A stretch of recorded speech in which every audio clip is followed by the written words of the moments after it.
Thank you, Senator. Next up, I'd like to have Representative Stansbury. Thank you. Thank you, ranking members. And I want to also echo what other people have said. Thank you so much for coming in today to tell your stories.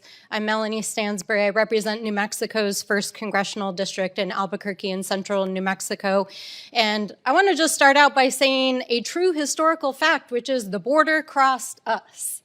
And New Mexico is a place where people have lived for many thousands of years. It is an incredibly diverse place. It is full of indigenous and brown and black and immigrant communities of all backgrounds. And it is a place where many, many immigrants continue to be a vital part of the cultural heritage of who we are as people in our state.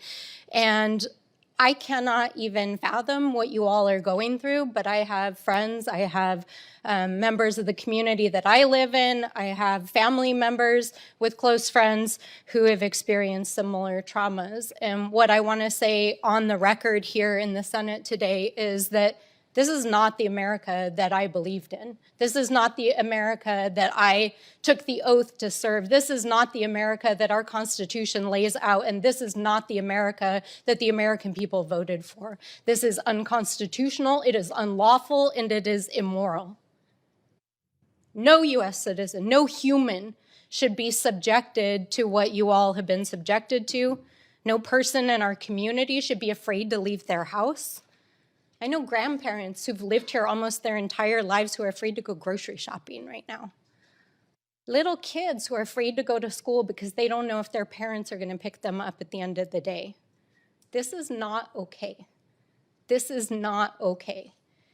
And while we are in the minority here in the Senate and in the House as Democrats, and we know that our colleagues across the aisle are not only not stopping this, but enabling it and participating in the rhetoric that is arming the administration to continue to make these violations of due process and of your rights and the American people's rights, I just want to say once again on the record, as I often do, we're going to hold them accountable. And whether it happens today, tomorrow, next year, when we win back the House, when we win back the Senate, and when we win back the presidency, we will hold these folks accountable. I have a lot of things I want to say. It's hard to talk about this subject without getting emotional.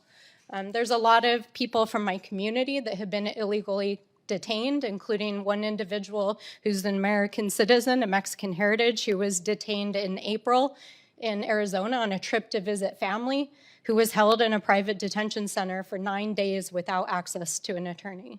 That is un-American. It is unacceptable. It is illegal. It took days, not only for his family to locate him, but for a U.S. congressperson to locate him. We have detention centers that will not even respond to inquiries of sitting members of Congress and the Senate, and whose agents have assaulted at least one U.S. House of Representative and who have denied access to multiple representatives across the United States. And that is also unlawful. So we want to be clear to the administration that we are not going to stand for this. And at the end of the day, they know that what they are doing is unlawful. That is why they are trying to take it to a stacked Supreme Court that ultimately they believe will uphold their point of view.